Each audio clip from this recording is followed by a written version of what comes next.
Pemirsa, 2 orang pengedar narkoba dan 2 orang pembeli ditangkap polisi saat pesta sabu di sebuah rumah sekaligus bengkel di Kabupaten Agam, Sumatera Barat. Dari penggeledahan TKP, polisi sita paket sabu yang disembunyikan di beberapa tempat oleh pelaku.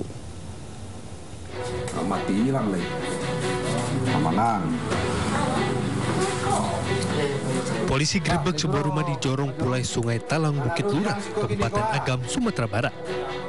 Dari dalam kamar rumah sekaligus bengkel ini, polisi mendapat Ahmad Zaki 35 tahun bersama temannya Hen Feris 30 tahun diduga sedang pesta narkoba. Saat pemeriksaan, polisi temukan alat hisap sabu dan puluhan plastik pembungkus sabu. Namun tersangka membantah sebagai pengedar sabu. Saat digeledah, polisi temukan beberapa paket sabu siap edar yang disembunyikan. Menimbang sabu. Melakukan penangkapan terhadap 2 orang laki-laki atas nama si A dan si H. Pada hari Selasa kita amankan barang bukti sebanyak 5 paket narkotika jenis sabu, kemudian timbangan, kemudian HP. Berawal dari yang kita tangkap atas nama si R. Kemudian di mana dari R ini mendapatkan barang dari tebing tinggi. Selain 2 tersangka pengedar sabu, polisi juga mengamankan 2 orang warga yang datang ke rumah pelaku. Dari Agam dan Bukit Tinggi, Sumatera Barat, Wahyu Sikumbang, iNews melaporkan.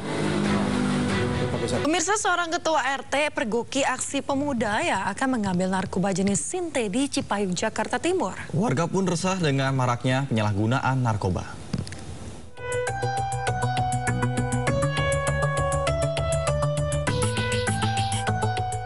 Dua pemuda terekam CCTV tengah mencari tembakau sintetis yang disimpan di semak-semak Jalan Semea 33 Bambu Apus, Cipayung, Jakarta Timur. Curiga dengan gerak-geriknya, Ketua RT bergegas ke lokasi dan saat ditegur, pelaku berkelit hingga melarikan diri. Sempat terjadi aksi kejar-kejaran sambil Ketua RT terus berteriak hingga kedua pelaku kabur menggunakan sepeda motor. Beberapa jam kemudian, warga menemukan 1 klip tembakau sintetis di semak-semak dan diserahkan ke polisi. Jadi saya langsung ke TKP. Salahnya saya nggak koordinasi lagi dengan kru keamanan saya yang ada di Gapura. Kalau saya koordinasi, mungkin terangkap. Begitu saya ke masjid setelah 4 subuh, saya buka handphone, udah mencurigakan nih, langsung saya buru-buru ke lokasi.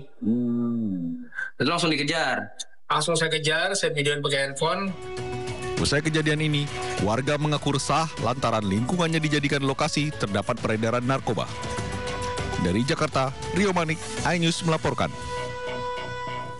Pemirsa, unit Opsnal Polsek Bontoala menangkap 4 pengeroyok seorang pemuda di sebuah warung makan di kawasan Tinumbu, Kecamatan Bontoala, Kota Makassar. Pengeroyokan diduga karena terjadi salah paham antara pelaku dan juga korban.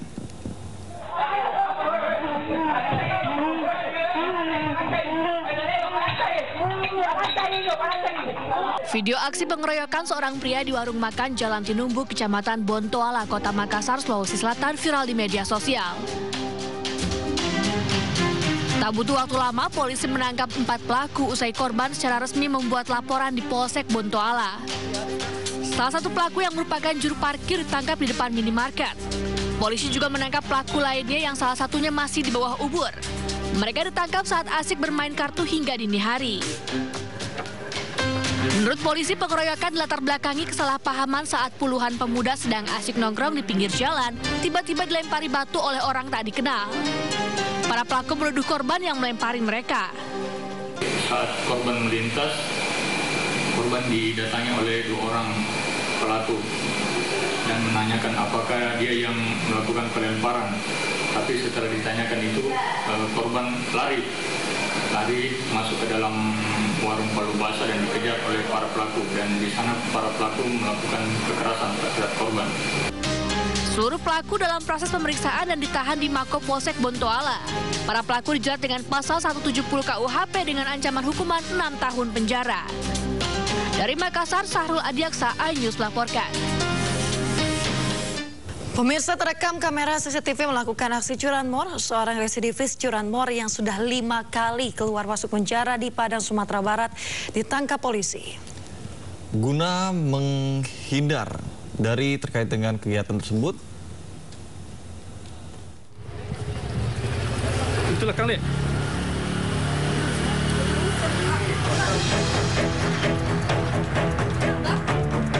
Tim Klewang Satreskrim Polresta Padang langsung bergerak cepat melakukan penangkapan terhadap pelaku pencurian motor yang juga seorang residivis pada kasus yang sama. Posisi pencuri tersebut berada di wilayah Geregeh, Bukit Tinggi.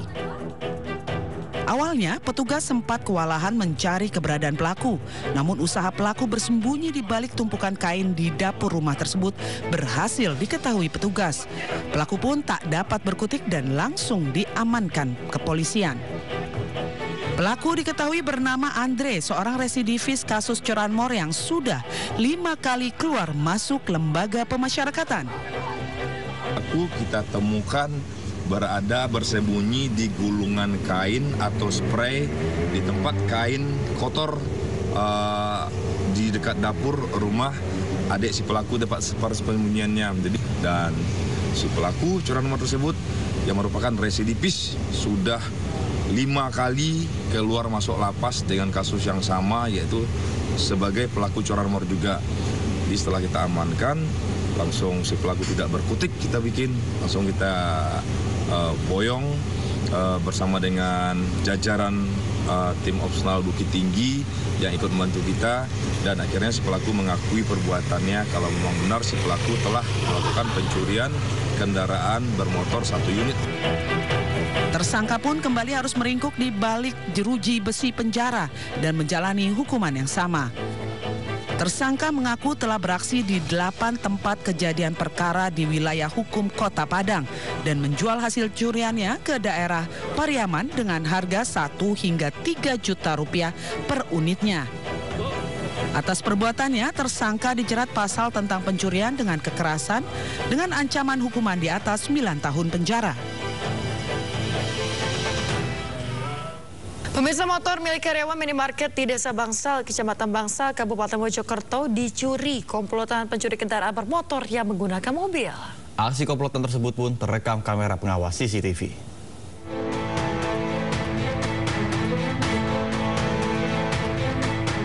Terekam pada kamera pemantau, sebuah mobil datang dan berhenti di depan minimarket. Salah satu pelaku dengan menggunakan hoodie serta masker turun dari mobil dan langsung mencuri salah satu sepeda motor milik karyawan minimarket.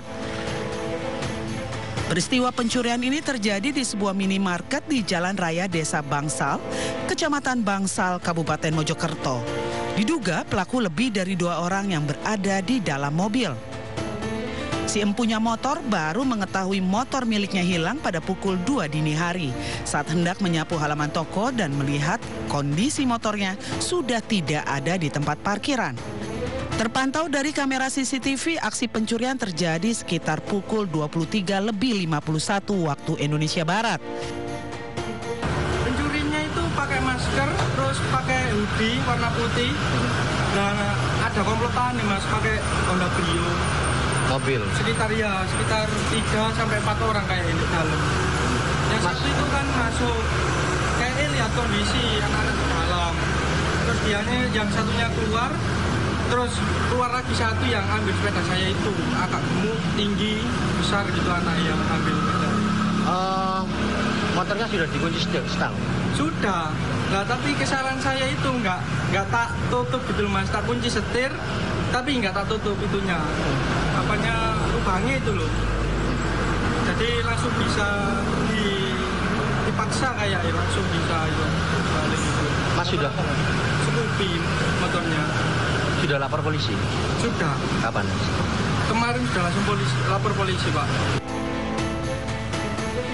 Pasca kejadian, pemilik motor yang juga karyawan minimarket, Andi, langsung melaporkan kejadian pencurian motor ke Polsek Bangsal.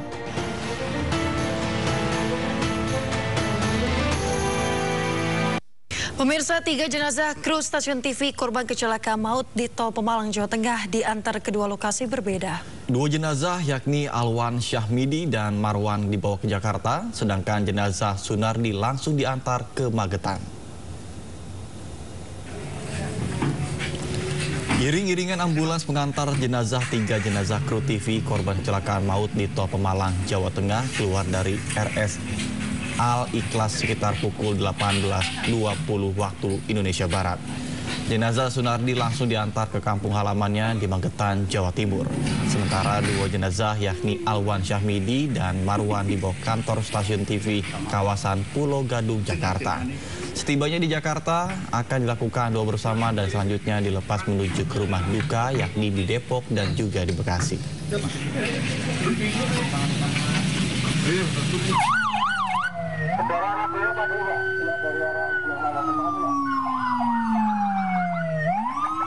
Pemirsa, sebelumnya sebuah minibus yang ditumpangi sejumlah kru televisi nasional kecelakaan di Tol Pemalang, Jawa Tengah. 3 orang meninggal di lokasi kejadian dan 2 orang lainnya luka-luka.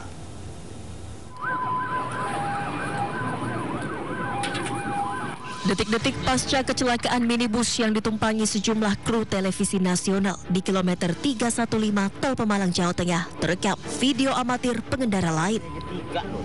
Minibus ini rusak parah setelah ditabrak truk bermuatan paket. Kencangnya tabrakan membuat seorang korban terpental hingga ke tengah jalan. Salah satu korban selamat menuturkan kejadian berawal saat minibus yang ditumpanginya tengah menepi ke bahu jalan untuk membersihkan kaca bagian depan yang kotor. Namun tiba-tiba minibus diseruduk truk hingga mobil terdorong beberapa meter dan pengemudi yang tengah membersihkan kaca terpental. Ini di bahu jalan, terus emang berhenti di bahu jalan karena mau ngelap kacanya berdebu dan air di wipernya udah nggak nyala, jadi harus manual disiram. Terus pas berhenti supirnya lagi nyiram-nyiramin, udah kejadian itu. Ditunggu pakai truk berarti? Iya, aku juga awalnya nggak tahu kalau itu truk, aku baru tahu pas aku keluar baru lihat. Oh, Mbak di dalam posisinya? Aku di dalam, di depan. Di depan ya? Samping supir. Korban meninggal dunia terdiri dari 2 kameramen dan seorang pengemudi. Sementara 2 korban luka merupakan asisten produser dan presenter. Dari Pemalang, Jawa Tengah, Suryono Soekarno, iNews melaporkan.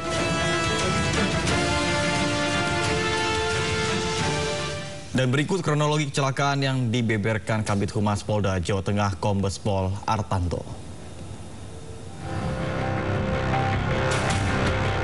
Kecelakaan bermula saat sopir truk box membawa muatan paket yang melaju dari arah Jakarta menuju Semarang mengalami microslip.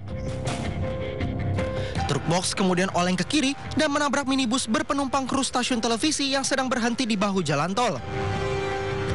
Kerasnya benturan membuat minibus terdorong beberapa meter dan pengemudi yang berada di luar mobil terpental ke tengah jalan.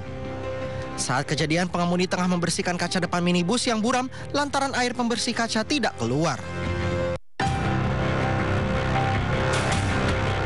Kecelakaan bermula saat sopir truk box membawa muatan paket yang melaju dari arah Jakarta menuju Semarang mengalami microslip. Truk box kemudian oleng ke kiri dan menabrak minibus. Pemirsa, suasana duka menyelimuti kediaman Marwan, salah satu kru stasiun TV swasta yang meninggal dunia saat bertugas akibat kecelakaan di Tol Pemalang, Batang, Jawa Tengah.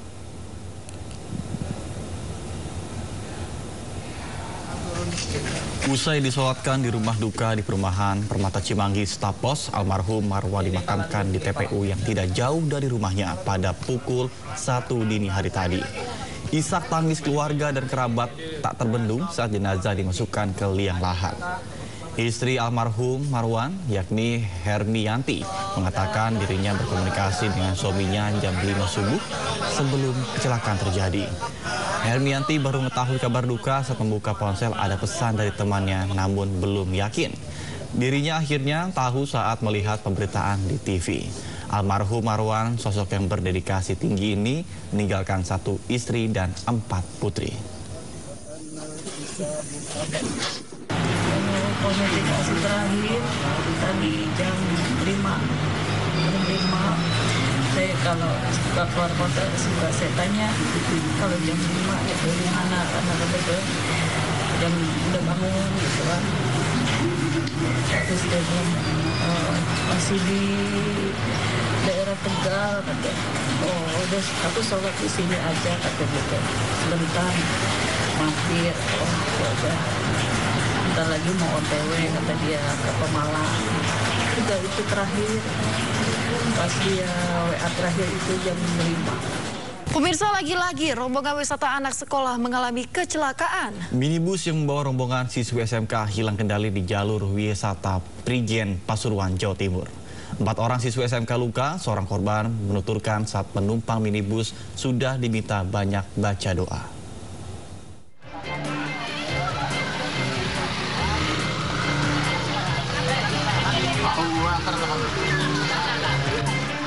Nekat ngebut tanpa mengenal medan berujung kecelakaan. Minibus Elf rusak berat menghantam turap pondasi di samping jalan raya jalur wisata Prigen, Desa Lumbang Rejo, Pasuruan, Jawa Timur. Minibus membawa rombongan 13 orang siswi SMK swasta dari Sidoarjo dalam perjalanan pulang usai mengikuti outbound. Sejumlah siswi berseragam pramuka dibawa ke rumah warga. 4 siswi luka dievakuasi ke puskesmas.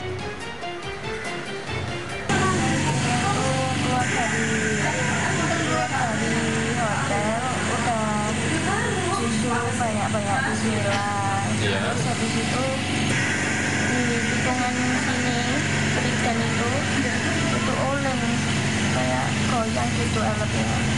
Terus habis itu supirnya nggak ngatasi gitu ya. Lokasi kecelakaan di jalan menurun lereng pegunungan Arjuna. Belum diketahui penyebab sopir hilang kendali.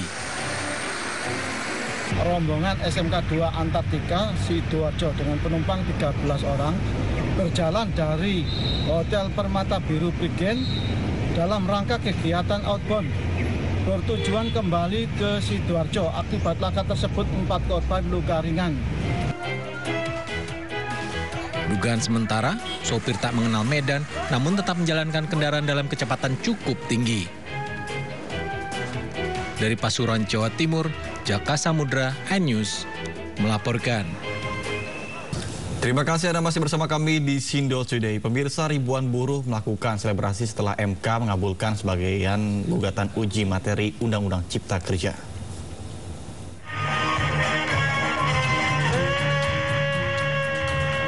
Masa buruh yang berunjuk rasa di kawasan Patung Kuda Jakarta bersorak ria usai MK mengabulkan gugatan soal Undang-Undang Cipta Kerja.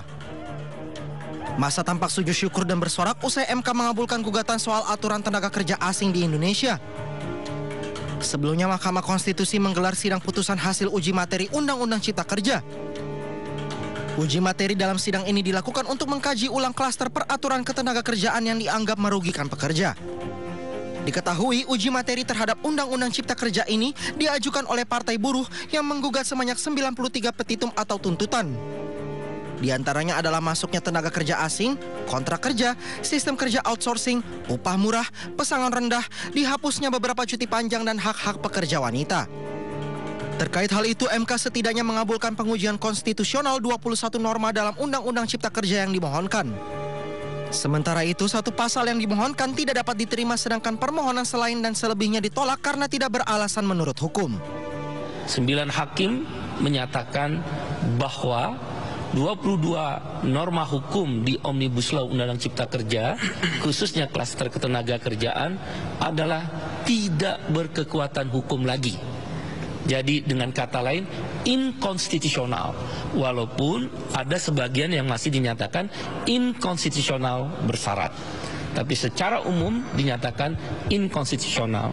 Perintahnya paling lambat 2 tahun ke depan, itu ada satu undang-undang yang baru yang mengatur tentang dunia ketenaga kerjaan, tentang kita. Atas keputusan itu, masa buruh akan mengirim karangan bunga ke MK sebagai ucapan terima kasih. Dari Jakarta, tim liputan iNews melaporkan. Ribuan orang yang tergabung dalam Aliansi Masyarakat Jawa Tengah menggugat pengeruduk Pengadilan Negeri Batang, Jawa Tengah. Masa menutup jalan arteri Pantura Batang menuntut 3 hakim dicopot karena membebaskan terdakwa kasus mafia tanah. Ada suap di Pengadilan Negeri Batang. Bagaimana dengan rakyat-rakyat kecil? Ribuan pendemo yang tergabung dalam Aliansi Masyarakat Jawa Tengah menggugat menutup jalan arteri Pantura saat menggelar orasi di depan kantor Pengadilan Negeri Batang pada Kamis siang. Massa yang terdiri dari berbagai elemen masyarakat menuntut agar 3 orang hakim Pengadilan Negeri Batang dicopot karena membebaskan terdakwa kasus mafia tanah. Para pendemo menduga hakim telah disuap sehingga tidak berlaku adil dan tidak melihat fakta-fakta persidangan. Akibat permainan mafia peradilan, seorang terdakwa mafia tanah yang telah merugikan puluhan miliar tak dikenai hukuman. Yang kemarin Pak Somad jelas sudah masuk dalam ranah pidana, ya, apalagi sudah ada tuntutan dari jaksa penuntut umum 3,5 tahun. Ini kan aneh bin ajaib putusannya, tiba-tiba menjadi perdata dan dibebaskan. Pihak pengadilan membantah tuduhan pendemo terkait adanya mafia peradilan dalam kasus ini. Pengadilan menilai kasus yang ditangani masuk dalam kategori perdata, sehingga terdakwa divonis dengan putusan lepas. Itu sebetulnya bukan putusan bebas, melainkan putusan lepas. Ya, jadi artinya sebetulnya putusan itu ada 3 macam, yaitu putusan bebas, putusan lepas atau biasa disebut onslah, dan putusan pemidanaan. Massa mengancam akan kembali menggelar aksi dengan massa lebih banyak jika tuntutan mereka tidak dipenuhi. Pendemo juga akan melaporkan para hakim dengan berkirim surat kepada Komisi Yudisial dan Mahkamah Agung, bahkan hingga ke Presiden Prabowo Subianto. Dari Batang, Jawa Tengah, Suryono Soekarno, iNews melaporkan. Dugaan pemalsuan sertifikat tanah di Kabupaten Tangerang menjadi sorotan. Hal ini karena Kepala Desa Wanakerta nonaktif ditangguhkan penahanannya. Pemirsa, sejumlah korban yang dipalsukan surat tanahnya oleh Kepala Desa Wanakerta nonaktif merasa kecewa karena tumpang siagian yang ditangkap di Treskrim Sus Polda Banten pada 3 September 2024 lalu ditangguhkan penahanannya. Kepala Desa Wanakerta nonaktif yang terjerat kasus penyerobotan tanah milik warganya sempat ditahan, ditangguhkan karena alasan sakit. Tumpang siagian kini menjadi sorotan karena berkeliaran menemui warga usai ditangguhkan penahanannya. Kasus ini terungkap saat tanah salah satu korban berubah nama atas nama Kepala Desa Wanakerta nonaktif saat seseorang akan membeli sebidang tanah. Saat ini Polda Banten melengkapi berkas perkara untuk dilimpahkan Kejaksaan Tinggi Banten. Kita dibalik nama atas nama tumpang, ada polisi yang datang ke lokasi cek tanah, nanya sama warga sekitar, ini tanahnya Pak Lurah Tumpang ya? Oh bukan, ini tanahnya Pak Haji Indin. Keungkapnya di situ sih Pak. Saya kecewa. Kenapa ini di keluar dia bebas, bilang sakit parah ya. Di luar seenaknya aja jalan-jalan kemana-mana dia, bebas jalan-jalan. SK atas nama TS kami lakukan penahanan dari tanggal 2 September 2024 sampai dengan 23 hari. Namun dari pihak keluarga mengajukan penahanan dengan alasan kesehatan. Massa berunjuk rasa memprotes Ketua PGRI Konawe Selatan yang mengeluarkan surat edaran boikot untuk menginstruksikan seluruh sekolah dasar di Kecamatan Baito tidak menerima anak berinisial CD. Terduga korban kekerasan guru Supriyani. Ya, selain berunjuk rasa pemirsa, Massa juga melaporkan Ketua PGRI Konawe Selatan ke polisi. Berdasarkan undang-undang tahun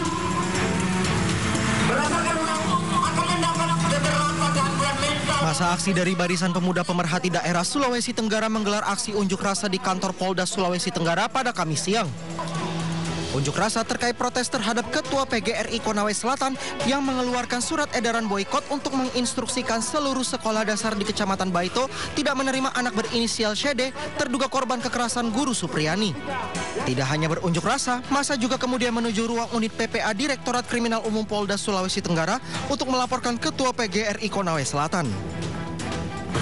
Tujuan laporan kami ini seperti yang saya katakan tadi meminta kepada Kepolisian Provinsi Sulawesi Tenggara untuk menindak tegas oknum Ketua PGRI Kecamatan Baito yang kami duga telah melakukan penyelewengan jabatan dan mengeluarkan hasil keputusan rapat yang kami duga itu mengarah kepada kriminalisasi anak di bawah usia dini.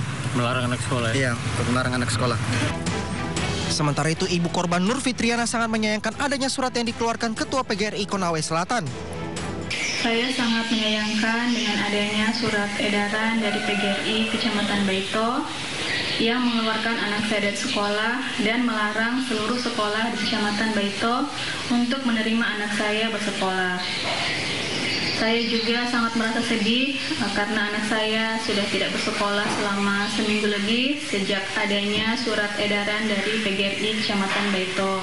Nur Fitriana juga berharap anaknya mendapatkan hak diterima kembali untuk menempuh pendidikan dan bersosialisasi tanpa adanya intimidasi dan diskriminasi. Dari Kendari, Sulawesi Tenggara, Febriono Tameng, iNews melaporkan.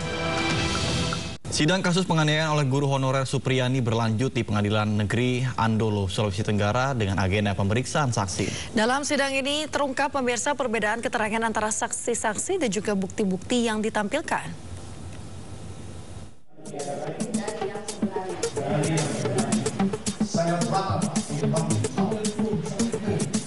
Sebanyak 5 orang saksi dihadirkan oleh Jaksa Penuntut Umum dalam sidang keempat guru honorer Supriyani di Pengadilan Negeri Andolo, Konawe Selatan, Sulawesi Tenggara. Sidang ini dilanjutkan dengan pemeriksaan saksi-saksi, diantaranya 3 orang guru dan kedua orang tua korban. Dalam sidang tersebut, JPU juga terlihat membawa alat bukti berupa sapu ijuk serta baju yang diduga dipakai korban. Dari hasil kesaksian guru diketahui, Supriyani tidak melakukan penganiayaan terhadap siswanya. Berdasarkan BAP polisi, insiden tersebut terjadi sekitar pukul 10, namun di waktu tersebut seluruh siswa sudah dinyatakan pulang. Keterangan para saksi juga berbeda dengan keterangan anak yang sebelumnya menjadi saksi. Yang ditanyakan tadi misalnya apakah ada kejadian pemukulan di jam, kan keterangan anak kan kemarin berbeda-beda, ada yang bilang pemukulan jam 8.30, ada yang tidak tahu jamnya, ada yang bilang jam 10, itu kami sudah konfirmasi semua, bahwa untuk yang jam 8.30 Ibu Lilis masih di dalam ruangan dan tidak ada kejadian apa-apa. Kemudian untuk keterangan balang jam 10, sesuai dengan dakwaan dengan ada satu keterangan anak, jam 10 Ibu Lilis mengatakan bahwa jam 10 itu sudah pulang semua anak, karena memang jadwal pulangnya anak SD itu jam 10 ya. Sebelumnya majelis hakim menolak eksepsi kuasa hukum guru SD di Baito, Supriyani. Dalam sidang pembuktian selanjutnya, JPU akan menghadirkan 3 saksi anak dan 5 saksi dewasa. Selama proses persidangan yang melibatkan saksi anak, sidang akan digelar secara tertutup. Dari Konawe Selatan, Sulawesi Tenggara, Muhtarudin, iNews melaporkan. Informasi lainnya pemirsa, pasca ditangkapnya Majelis Hakim Pengadilan Negeri Surabaya, Erin Tuah Damanik terkait dengan perkara suap membawa angin segar bagi pencari keadilan. Ya, salah satunya kasus yang menimpa Putri Indonesia Persahabatan 2002, Fanny Lauren Christie.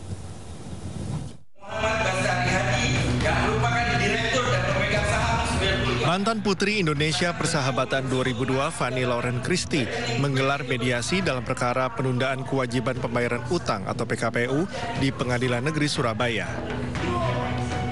Fanny terus menempuh upaya hukum di pengadilan usai kasusnya terkait apartemen di Badung, Bali dinyatakan pailit oleh Hakim Erin Tuah Damanik yang kini tersandung perkara suap.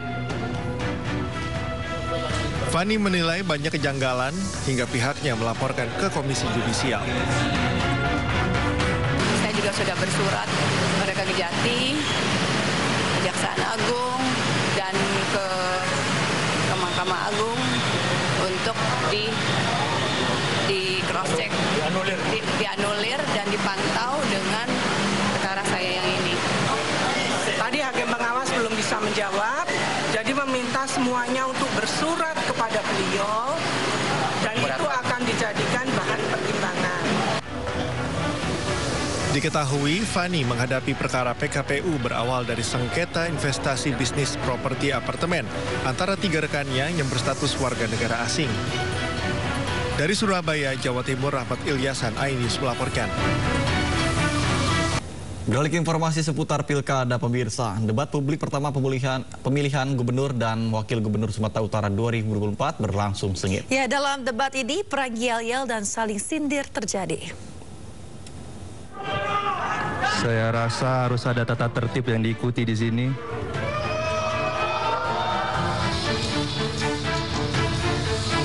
Debat publik pertama pemilihan gubernur dan wakil gubernur Sumatera Utara 2024 di Hotel Grand Mercure Jalan Perintis Kemerdekaan Medan, Sumatera Utara berlangsung panas. Dengan mengangkat tema pelayanan publik dan kesejahteraan masyarakat serta menghadirkan 9 orang panelis dari berbagai kalangan akademisi, profesional, dan tokoh masyarakat. Cagup nomor urut 1 Bobi Nasution mengkritik kebijakan pemerintahan semasa Edi Rahmayadi menjadi gubernur karena masih banyak keluhan tentang akses kesehatan dan pendidikan. Dari jumlah penduduk yang banyak ini masih sulit masyarakat Sumatera Utara untuk mendapatkan akses kesehatan.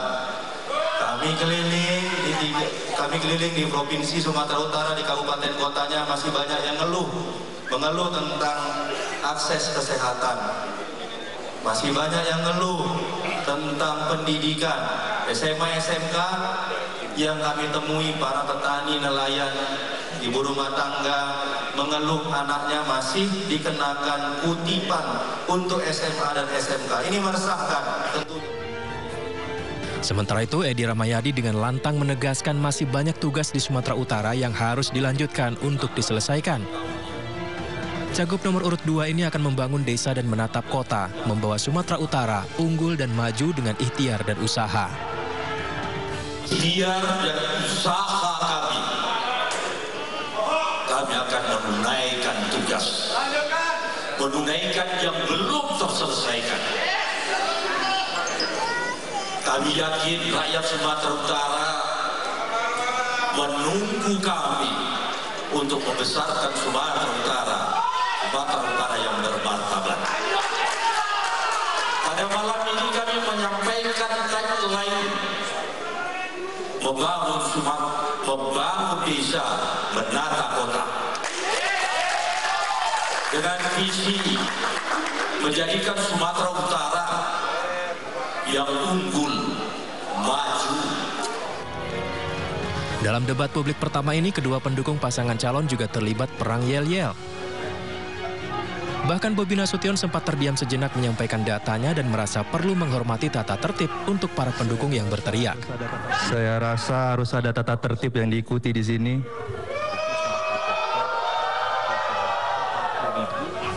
Meski begitu, debat Pilgub Sumatera Utara tetap berlangsung hingga selesai. Dari Medan, Said Ilham, iNews melaporkan. Sementara calon gubernur Jakarta nomor urut 1 Ridwan Kamil makan malam bersama dengan Presiden Prabowo Subianto di salah satu rumah makan yang ada di Jalan Sabang, Jakarta Pusat.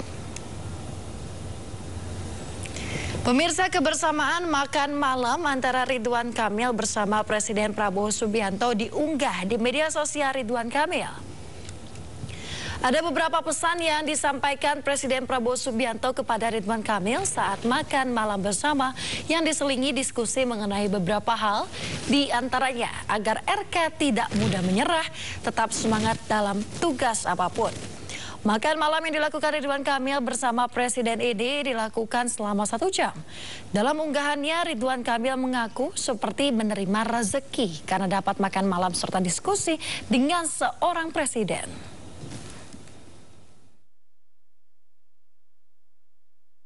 Ya, alhamdulillah diajak makan malam. Siapa yang tidak senang diajak makan malam oleh Presiden. Yang dibahas tentang IKN, yang dibahas tentang hal-hal yang sifatnya pribadi. Kan saya belum sempat ngucapin selamat secara pribadi waktu pelantikan kan di istana, tapi cuma sebentar. Alhamdulillah dikasih waktu luar biasa, ditraktir makan lagi. Enak Pak? Enak, sampai lahap beliau. Terima kasih. Makasih apa Pak tadi Pak? Calon Wakil Gubernur Jakarta nomor urut 3 Rano Karno atau Bang Dul berkampanye di daerah Penjagalan, Jakarta Utara. Ya, Bang Dul menampung sejumlah anak-anak warga, salah satunya kesulitan mendapatkan belangko KTP di kelurahan.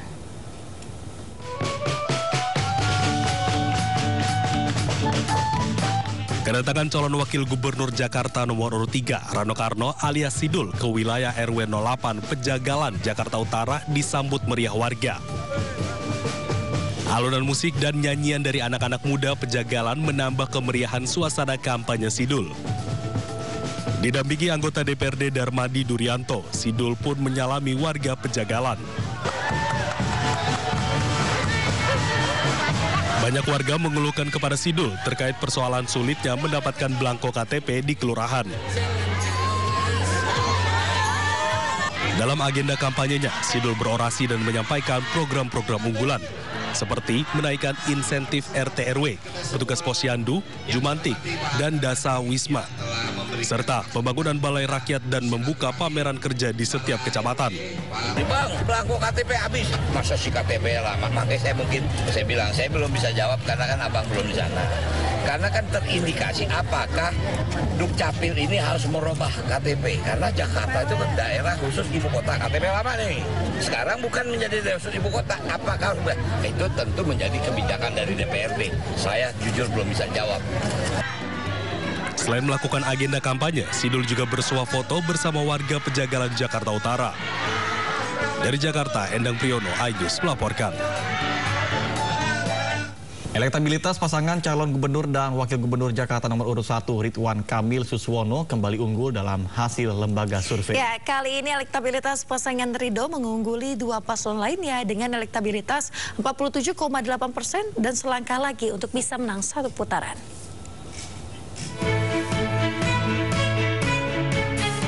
Kerja keras pasangan calon gubernur dan wakil gubernur Jakarta Ridwan Kamil Suswono bersama tim pemenangan dan relawan mendapat respon positif masyarakat.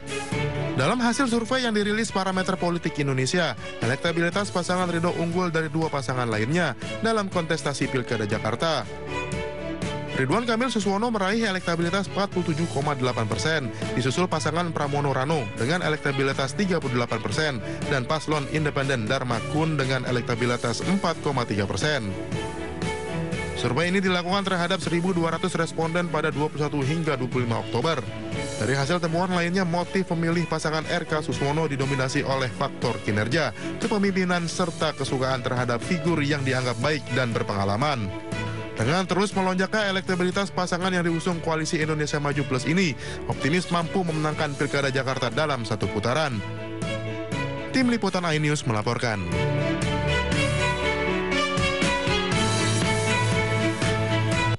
Pemirsa, polisi membentuk tim investigasi mengusut penyebab ambruknya jembatan di Pulau Hatta saat dilintasi rombongan calon Bupati Maluku Tengah nomor urut 3 Andi Munaswir. Ya, terkini pemirsa, korban meninggal dunia bertambah 1 menjadi 8 orang. Pemirsa, insiden jembatan ambruk di Pulau Hatta, Kecamatan Kepulauan Banda, Kabupaten Maluku Tengah kini menjadi 8 orang meninggal dunia. Korban ke-8 atas nama Ibrahim Laucu sempat dirawat intensif di RSUD Banda. Diberitakan sebelumnya pemirsa, jembatan di Pulau Hatta ambruk Rabu petang pada pukul 16.30. Sementara itu polisi telah membentuk tim investigasi mengusut penyebab ambruknya jembatan. Jadi untuk korban terakhir dapat informasi dari Polres karena kemarin waktu kejadiannya 7 korban yang meninggal dunia. Tadi pagi untuk yang kemarin luka ada yang meninggal 1. Jadi korban sampai hari. Anda kembali di Sinda Today, pemirsa. Menteri HAM Natalius Pigai menjalani rapat bersama Komisi 13 DPR RI. Menariknya, dalam rapat perdana ini, Pigai mengaku terhormat saat ini hadir sebagai menteri, padahal di awal karirnya adalah seorang tukang parkir.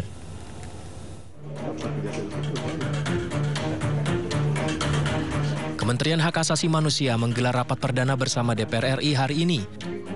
Natalius Pigai menyapa anggota Komisi 13 DPR RI dan memperkenalkan dirinya sebagai Menteri Hak Asasi Manusia di Gedung Nusantara 2 Senayan, Jakarta. Menariknya, dalam perkenalan, Pigai mengaku karirnya diawali sebagai tukang parkir dan saat ini merasa terhormat menghadap ke DPR RI sebagai Menteri Hak Asasi Manusia. Nama saya sudah terkenal seantero Republik. Tapi hari ini saya dikenal karena saya punya vision, saya punya mission, bukan karena saya merusak. Oleh karena itu nama saya Natalius Pigai, Menteri Hak Asasi Manusia.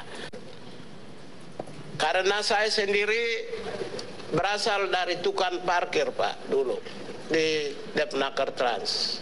Setelah itu jadi honor, jadi pimpinan Komnas HAM, sekarang menteri.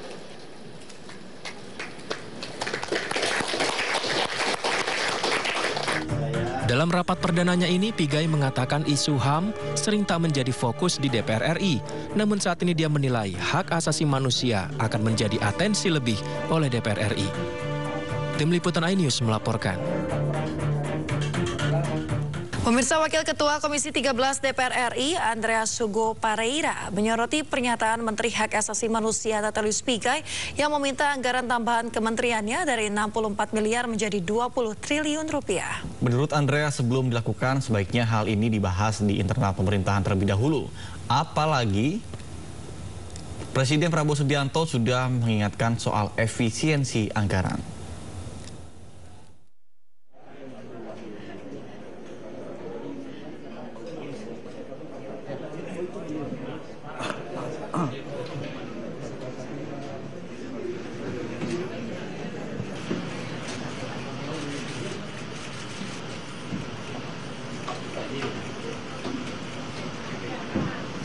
Permintaan Natalius tersebut dinilai Andreas terkesan kurang relevan mengingat anggaran untuk tahun 2025 yang sudah ditetapkan bersama antara pemerintah dan juga DPR. Bersama Hak Asasi Manusia. Ya, intinya itu rapat hari ini adalah lebih ke perkenalan dengan menterinya, wakil menterinya, juga struktur pemerintah, struktur kementerian yang baru. Juga ada hal yang juga yang perlu dibahas yang menyangkut, karena ini kan kementerian yang dipisahkan dari Kemenkumham sebelumnya menjadi 3 kementerian, sehingga strukturnya pasti berubah. Juga ada hal yang penting, yaitu menyangkut anggarannya itu harus dibahas kembali gitu. Nah, itu nanti yang ya mungkin, tapi hari ini kami lebih banyak pada aspek perkenalan gitu. Pemirsa, pemerintah Prabowo Gibran terus melanjutkan pembangunan Ibu Kota Nusantara di Kalimantan Timur. Hingga saat ini sudah ada 16 paket pekerjaan konstruksi dengan progres rata-rata 87%.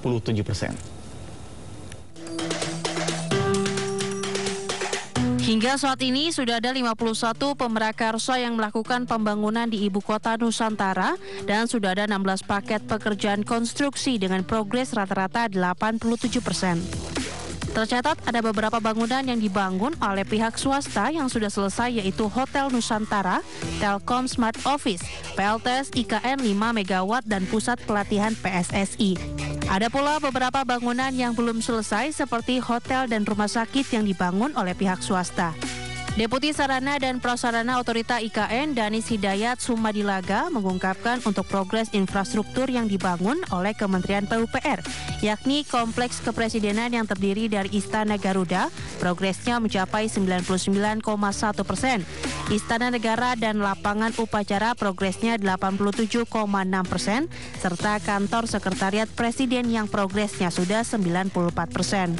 Ada juga Kantor Sekretariat Negara yang sudah 99,1%.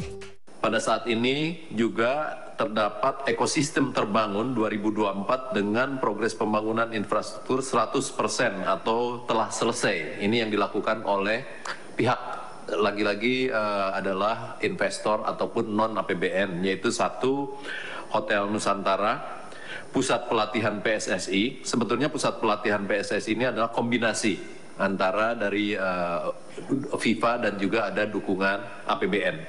Kemudian Telkom Smart Office, Public Transport EV, dan PLTS IKN 50 MW yang mudah-mudahan akan segera selesai.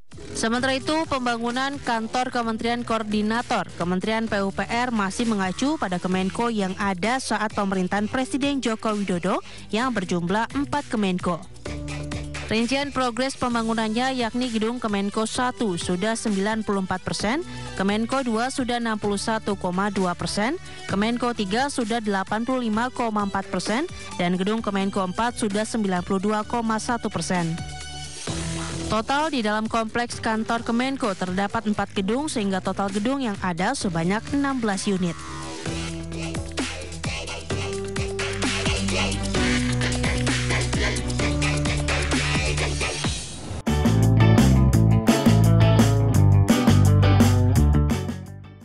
Pemirsa, Pemirsa, Kementerian BUMN bersama Kementerian Pariwisata dan Ekonomi Kreatif telah sepakat membentuk tim Project Management Officer guna mendapat dukungan peningkatan kolaborasi antar kementerian dan lembaga dalam menumbuhkan perekonomian nasional dari sektor pariwisata. Kementerian BUMN bersama Kementerian Pariwisata dan Ekonomi Kreatif telah sepakat membentuk tim Project Management Officer guna dapat mendukung peningkatan kolaborasi antar kementerian dan lembaga dalam menumbuhkan perekonomian nasional dari sektor pariwisata. Menteri BUMN Erick Thohir mengatakan Kementerian BUMN telah berkomitmen untuk terus mengintegrasikan seluruh komponen mulai dari transportasi, bandara, perhotelan hingga infrastruktur pendukung. Kami bersepakat kita akan membuat tim Project Management Officer bersama untuk memastikan kolaborasi kita terus tingkatkan. Karena memang sesuai dari visi Bapak Presiden, Bapak Prabowo Subianto, di mana pariwisata adalah salah satu ini bagian penting untuk pertumbuhan ekonomi nasional. Ya. Dan sudah terlalu lama juga ya kita tertinggal dengan negara-negara Asia Tenggara. Karena itu kita penting mendukung Menteri Pariwisata untuk mensukseskan program daripada Bapak Presiden. Selain itu, Menteri BUMN Erick Thohir juga tetap menjaga kesuksesan yang telah dicapai di beberapa destinasi wisata, seperti Borobudur yang telah berhasil disulap menjadi wisata religi, serta Mandalika yang telah berhasil dijadikan daerah wisata sport tourism, dan juga daerah Bali yang terus dibenahi dengan proyek-proyek wisata baru seperti di Benoa.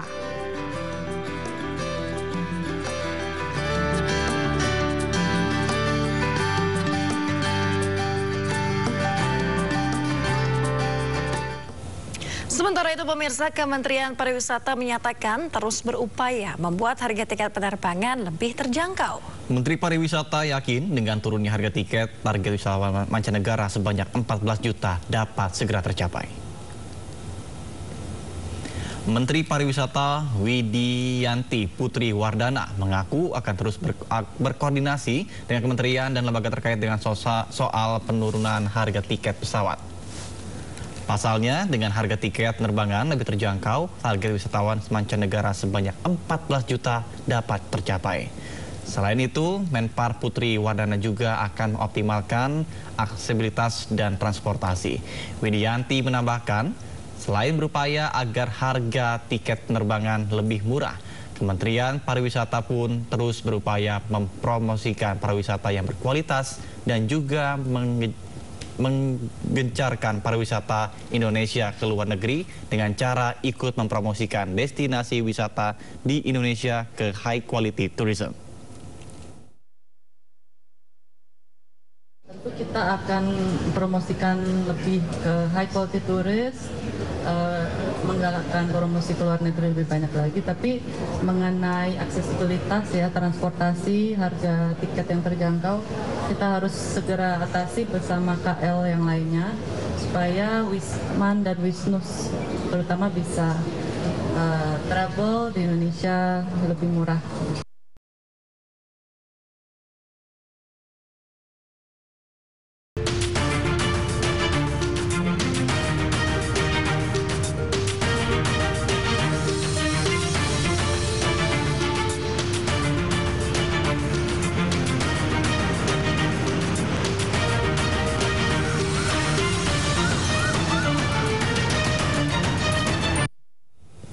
Pemirsa, selanjutnya kami akan ajak Anda mengetahui pantauan lalu lintas hari ini di sejumlah wilayah melalui CCTV Korlantas Polri. Kita akan bergabung dengan Brigadir Cici Yulia Yarangga di Sudianti MC Polri. Halo Brigadir Cici, bagaimana pantauan arus lalu lintas di sejumlah titik di wilayah Indonesia melalui pantauan CCTV? Silakan. Ya baik, terima kasih Nata juga Yasmin dan pemirsa. Kali ini ayo kita melihat bersama bagaimana perkembangan arus lalu lintas dan untuk kendaraan-kendaraan di sekitaran kawasan Simpang Semanggi, Jakarta Selatan pada pagi hari ini terpantau dalam keadaan ramai dan lancar. Terlihat untuk kendaraan dari arah Gatot Subroto yang akan menuju ke arah Senayan hingga saat ini dalam keadaan ramai dan lancar, terkhususnya bagi para pengendara yang menggunakan jalur arteri dan untuk kendaraan-kendaraan kendaraan dari arah Semanggi yang akan menuju ke arah Kuningan maupun arah sebaliknya juga hingga saat ini masih dalam keadaan ramai dan lancar. Kami menghimbau bagi para pengendara untuk tetap bersabar menunggu antrian traffic light, khususnya bagi para pengendara yang menggunakan jalur arteri dan juga tetap menjaga batas laju kecepatan kendaraan Anda. Dan selanjutnya kita beralih ke kawasan Simpang Dago, Bandung, Jawa Barat. Arus lalu lintas dari arah Pastur yang akan menuju ke arah Suropati menggunakan jalan arteri hingga saat ini masih dalam keadaan relatif lancar. Dan juga untuk kendaraan-kendaraan dari arah Pastur yang akan menuju ke arah Suropati menggunakan jalur flyover Pasopati juga hingga saat ini masih dalam keadaan relatif lancar. Terlihat juga kendaraan-kendaraan dari arah Juanda Atas yang akan menuju ke arah Juanda Bawah juga sesekali hanya terjadi perlambatan kecepatan kendaraan menjelang masuknya antrian traffic light, namun selepasnya kendaraan masih melaju dengan kecepatan yang cukup normal. Kami mengucapkan terima kasih bagi para pengendara sepeda roda 2 maupun sepeda roda 4 yang telah bersabar menunggu antrian traffic light dan khususnya bagi para pengendara sepeda motor yang berhenti di belakang garis stop. Dan berikutnya kita akan beralih ke kawasan Simpang Gereja Santo Petrus, Solo. Arus lalu lintas dari Jalan Dr. Muardi yang akan menuju ke Jalan Slamet Riyadi dan sebaliknya hingga saat ini masih dalam keadaan relatif lancar. Dan bagi para pengendara dari arah Jalan Dr. Muardi yang akan menuju ke Jalan Slamet Riyadi maupun sebaliknya juga hingga saat ini masih dalam keadaan ramai dan lancar. Terlihat juga kendaraan-kendaraan dari Jalan Slamet Riyadi yang akan menuju ke Jalan Dr. Wahidin maupun sebaliknya juga hingga saat ini masih menempuh kecepatan kendaraan pada kecepatan yang cukup normal di sekitaran 45 km per jamnya. Kami himbau bagi para pengendara untuk tetap berhati-hati dengan selalu mengutamakan keselamatan bersama di jalan. Dan terakhir pemirsa, kita akan beralih ke kawasan Simpang Ketungan, Kaliurang, Yogyakarta. Untuk arus lalu lintas dari kota Jogja atau UGM yang akan menuju ke Kaliurang ataupun Pakem hingga saat ini masih dalam keadaan ramai dan lancar. Bisa terlihat terjadi sedikit pelambatan kecepatan kendaraan menjelang masuknya antrian traffic light. Dan bagi para pengendara dari arah Solo yang akan menuju ke arah Jombor juga hingga saat ini masih melaju dengan kecepatan yang cukup normal. Kendaraan masih didominasi oleh kendaraan pribadi, baik kendaraan roda 2 tetapi juga kendaraan roda 4. Kami himbau bagi para pengendara untuk tetap bersabar menunggu antrian traffic light dan juga tetap pada jalur yang benar untuk keselamatan diri Anda pribadi tetapi juga keselamatan bersama di jalan.